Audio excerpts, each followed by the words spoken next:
बेटा मेरे के कपड़ा न कौन पहनेगा बाबू, तू आजा मेरी बेचारी कपड़ा पहराऊं बेटा तो बोलो बोलो। मोदी जी मेरी बेटी का इंसाफ चाहिए, इनको फांसी का ऑर्डर दे दे। नमस्कार, मेरा नाम योगिता भयाना और मुझे सुबह सोशल मीडिया के जरिए पता चला कि दिल्ली कैंट में एक 9 साल की मासूम बच्ची के साथ बलात्कार हुआ है और उसको जिंदा जला दिया है। मुझसे रहा नहीं गया और मैं इमीडिएटली जब मैं पता लगाने के लिए आई, मैं पुलिस स्टेशन भी गई और जब मैं यहाँ दिल्ली कैंट में आई, उनके गांव आई, उनके घर जाने की कोशिश की तो देखा कि पूरी बैरिकेडिंग हो रखी है, किसी को आने नहीं दिया जा रहा है। तो जब मैं यहाँ पहुंची हूँ ये घटनास्थल इस शमशान के अंदर, जो कि गांव वालों का कहना है कि कल शाम को जब वो बेटी पानी लेने यहाँ आई तो उसका बलात्कार किया गया और उसे जिंदा जला दिया गया। जब मैंने काफी गांव वालों से पूछा है, लगभग 100% लोगों ने बोला है कि हाँ उसके साथ बलात्कार हुआ और उसको जिंदा जला दिया गया, क्योंकि उसके माँ बाप यहाँ भीख मांगते हैं दरगाह में। और जब वो दरगाह से यहाँ पानी लेने आई, आधा घंटा वो जब नहीं लौटी वापस, तो जब माँ उसकी यहाँ आई तो उसकी बेटी आधी जली हुई थी, उसके सिर्फ पैर बचे थे छोटे। और जब उसने पूछा पंडित जी से क्या हुआ, तो पंडित जी ने बोला मैंने इसको जला दिया क्योंकि नहीं तो इसकी किडनी और वो निकाल लेते हैं, उसके ऑर्गन्स, और अस्पताल में चीरा फाड़ी होती, आपकी बेटी को करंट लगा तो मैंने इसको यहीं पे फूंक दिया। और हैरानी की बात है, और वहाँ पर जो 4 आरोपी हैं, गाँव वालों का कहना है कि उन्होंने कन्फेस किया कि उसके साथ बलात्कार हुआ है, फिर भी हमें सुनने में आ रहा है और माँ हमारे साथ खड़ी थी, दबाव बनाया जा रहा है कि इसको करंट लगा या उसको एक्सीडेंट बनाया जा रहा है। ये इसीलिए यहाँ पर पूरा गांव इकट्ठा हुआ है और मैं इसी की ये पेरेंट्स से मिलने आई थी, मेरी मुलाकात तो हुई पर अभी वो मनोस्थिति उनकी अच्छी नहीं है, उनको अस्पताल ले जाया गया है। हमारे को तो इंसाफ चाहिए, फांसी चाहिए उनकी, बस फांसी। आप फांसी की मांग करते हैं? हाँ बस ये मेरी वो है, जैसे मेरी बच्ची का वो करा बलात्कार, ऐसे उनको फांसी मिलनी चाहिए, तड़पा कर मरे वो।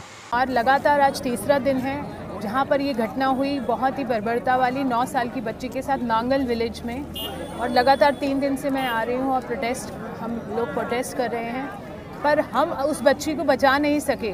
प्रिवेंशन के ऊपर इस देश में कोई चर्चा नहीं होती। अक्रॉस पार्टी यहाँ लोग आ रहे हैं, बड़े बड़े नेता आ रहे हैं, पर कोई सोल्यूशन नहीं लेके आता है। सोल्यूशन के लिए हमने मांग की, हमारी संस्था people against rapes in India, हमने कब से बोला हुआ है, कब से हम इतने लोकसभा के स्पीकर से, एमपी से, कितने लोगों से मिले कि चर्चा करें, सत्र बिठाएं, इसके ऊपर कम से कम 2 दिन महिलाओं के मुद्दे पर, बच्चों के मुद्दे पर चर्चा करनी चाहिए, चाहे वो पार्लियामेंट हो चाहे वो विधानसभा हो।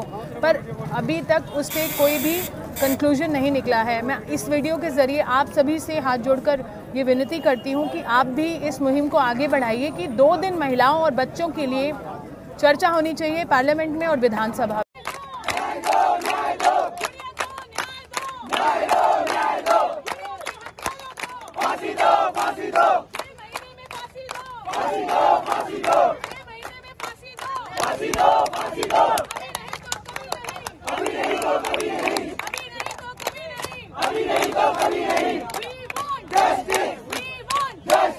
देखिए, मेरे पास तो अब शब्द भी नहीं बचे हैं। इस तरह की घटनाएं हम कितने सालों से देख रहे हैं और ये पहला केस नहीं है, ये आखिरी केस नहीं मुझे लगता है। जिस तरह के हमारी सरकारें हैं या हमारा समाज है, मुझे नहीं लगता ये आखिरी भी होने वाला है। Let's be very practical. हमने ये निर्भया के समय में भी देखा, मैं खुद उस समय वहाँ मौजूद थी प्रोटेस्ट पर, जैसे कि आज हम यहाँ पर हैं। मुझे वही दिन याद आते हैं हर प्रोटेस्ट पर, चाहे वो गुड़िया हो, चाहे वो हाथरस केस हो, कितने न जाने कितने केसेस हो जाते हैं इस देश में जो कि हमें पता भी नहीं चलते हैं। कुछ केस में थोड़ा सा आक्रोश हमें देखने को मिलता है कुछ दिन के लिए, पर वो फिर ख़त्म हो जाता है। पर बच्चियों के साथ क्या होता है?